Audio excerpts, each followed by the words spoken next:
Ayun, nagbabalik na naman tayo. Pinakialaman ko tong cellphone niya kasi magkukulot ako ng buhok. Post ka ng post sa FB ko. Ito.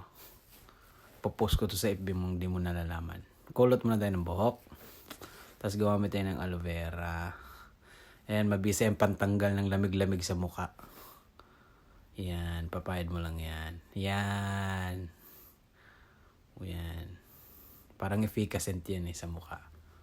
Yan. Oh, lip balm, lip balm. Ang lip balm may mabisa yan na pangtanggal ng lamig sa labi. Hindi ako gumagamit niyan. Kasi ayoko yung lasa niyan.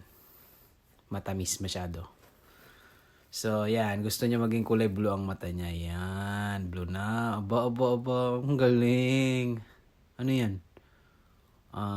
Basta maganda rin yan.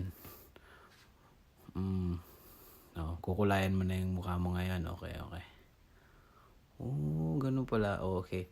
Yan. Yung kulay pula na yan para kunyari nagbablush ka lagi. Yan. Diba? Papahid mo lang yan sa gilid. Kaliwat kanan ng iyong pisngi.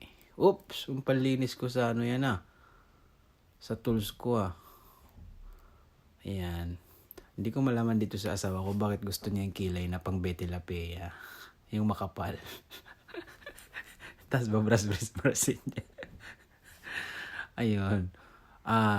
Foundation yan. Tapos gagamit na siya ng pang watercolor, yung pang pinta to Pang pinta to ng pamangkin ko Hindi ako kulain na yung pampinta, pwede pala ilagay sa mukha. Okay, iba-ibang kulay to. Nag-iisip pa siya, uy, ngorte.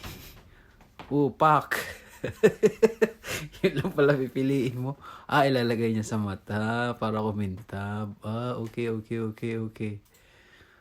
Ganda pala pang, okay mga kababayan yung watercolor, pwede pala pang lagay sa mukha. Okay. Anong tawag dyan? Lining. Eyelining ang tawag dyan. Ano yan? Ballpen. Yan ang ballpen na yan. Hindi ko makita yan.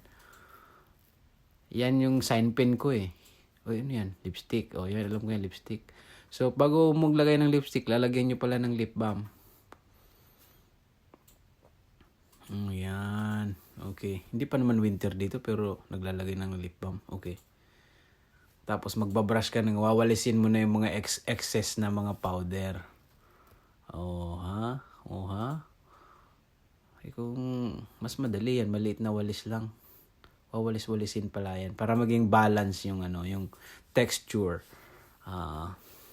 Yung texture. Tsaka para humaba yung eyelashes mo, kailangan mo yun iipitin mo, pang-ipit pala. Kailangan. Ang dami namang ginagamit sa mukha ng babae. Samantalang ako maliligo, maghihilamos. Yun hindi nga ako nagpupulbo. Parang hassle maging babae. Ano yan? Hindi ko alam yung mga kababayan. Tingnan natin. Ano kaya ito?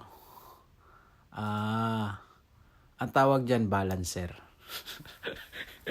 Pambalance din pala ng pisngi yan. Napaka-hassle naman. Ang daming kulay nilagay sa pisngi. Meron na winalis na. Nilagyan ng kulay pink para maging blush. Ayan, papakita pala. Ang finished product. Ang ganda. Magaling. Uy, yung pala yung damit mo tsaka shoes mo. Okay. Okay. Yan, bagay sa'yo. Bala na kayo musga.